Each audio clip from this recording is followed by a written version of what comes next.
Now, I have heard war stories on how an empowered agent is an asset to a call center, right?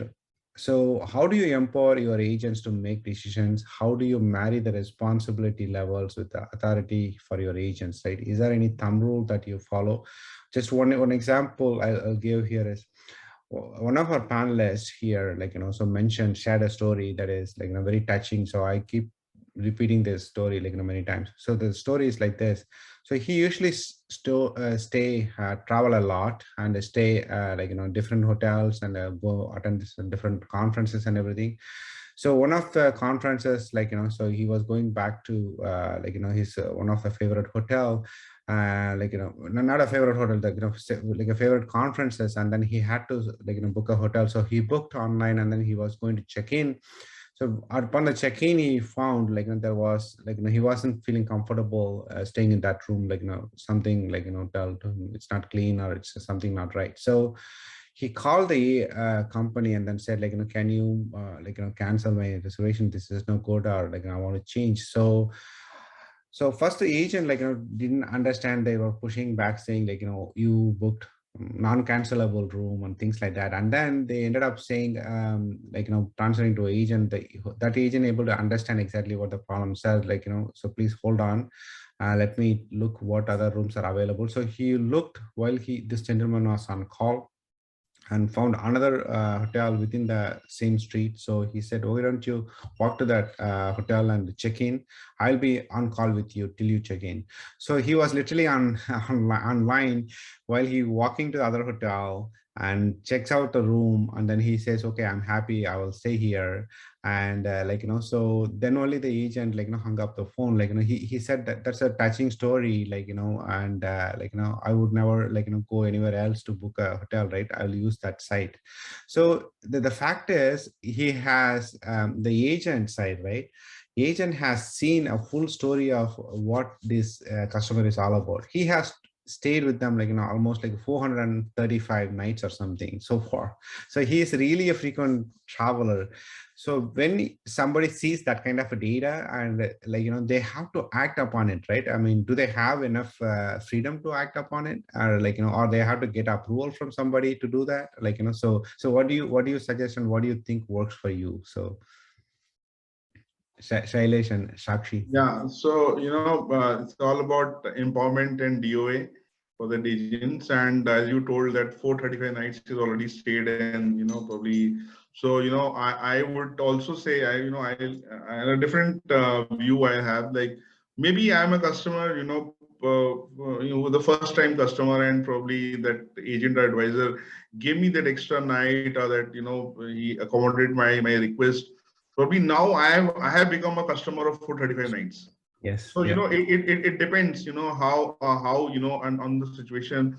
And I strongly believe, and I strongly advocate that, since these people are ambassadors, okay, for our company. And see, it doesn't make a difference for a customer. For him, the agent is the face and everyone about the company. And this is how the agent interacts with that customer, and how he deals with that issues which this customer is having, or the pain points which the customer is having. How that's is how my brand and my image gets built across. Okay, Yeah. so my typical understanding is that if a customer is hurt, he will go and tell 100 other people that this guys did not do this well.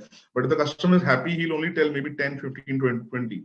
But Yeah. I think that's important, that we make this customer happy, and we give ample amount of empowerment, keeping in mind some process checks, some kind of back-end processes, to ensure that it is not misutilized, or if something happens, then we have that process in place, so that nothing goes wrong.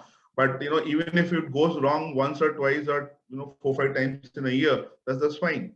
But Yeah. I think empowerment is biggest thing. And one of the best, I walked into a store, and I wanted a number. Okay, and I desperately wanted that number, and because it was switching, I had one number, and the same kind of a number I was getting for some other operator. So I requested, and they said, no, this is a very a preferred number, and this number, and you have to pay 10,000 rupees and all that. I told them, I am a a very old time customer, and I am the first time I am approaching your this operator. So if you can kindly, and you can see my bills, and I have been user for past 20 years, and I've been using, and I've been regularly paying my bills, and this actually, this guy actually, I don't know what happened. Initially, he said no, but then he actually took a call and gave me that number free of cost.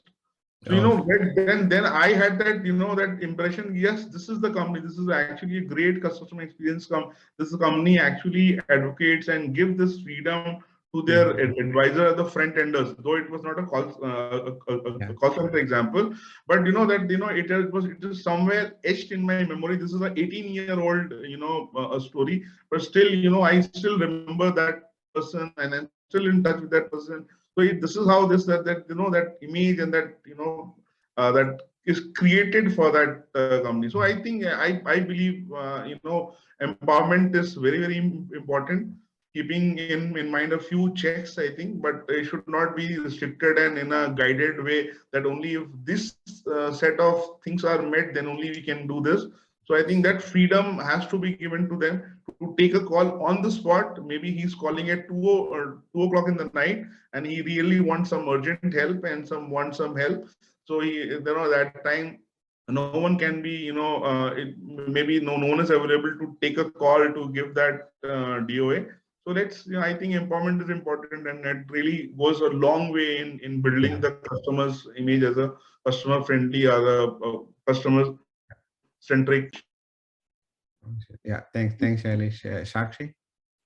Just to add, I agree. I don't think, empowerment is imperative, right? There is Yeah, no other way to put it across, because I think on a couple of fronts, I think even at, EasyPay as an organization, we follow the fact that there has to be ready stack of responses ready. We have 6-month quality analysis done, and, across that we build a Q&A set, which is readily available to the customers.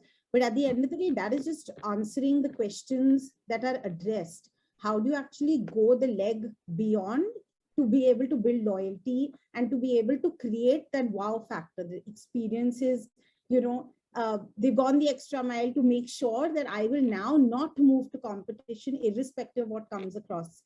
So I think, rightly, like Sailesh said, I think the end mile is the face of the organization. When you call it the bottommost pillar, I would actually address it as the topmost pillar, because today, without having your entire contact team in place who is actually addressing the customer's complaints, queries, or being able to respond. So we face multiple issues that, will come up on a daily basis. Whether it's a device replacement, commission has not been transferred to the account. These things are now become run of the mill, right? It's almost like saying it's BAU, that the customer will call for these sort of feedbacks. And I think at an agent level, obviously keeping in mind the fact that, whether it's a new joinee versus somebody who's fairly more established in the system, there are empowerment, given basis the type of agent you are, what are the criteria sets that you typically need to cater to be able to make decisions that are fairly on the go, rather than having to constantly put the customer on hold, reach out to the TL. It creates a very diluted customer experience at large. Again, FTR is something, first time right, sorry, is something that we chase internally. So for us to be able to give to have a high FTR score, it is again very imperative to have the resolutions provided fairly quickly. So I do agree. I think, empowerment is absolutely essential. And I think, every organization needs to incorporate it within their stride. There are obviously reservations while, to do these and, make these decisions, because it's a direct P&L implication, when you're empowering agents to be able to make financial decisions on behalf. And, that they're probably not as equipped. But I think one of the tools that really helps us help the agents, make these decisions is a one-view dashboard. So they actually have the journey of the customer end to end. So it makes you can make a very data-led decision as well, to be able to substantiate, okay, this is the 10th transaction, and he probably actually hasn't received his commission, which is why he's calling, because we haven't received a call in 6 months, for example. Okay. So I think those are decisions, those tools also help aiding in empowering the customer, because you actually have the entire funnel from the lead generation to servicing. So you can make, I think, a more constructive call while being empowered and having the ability to make a financial decision as well.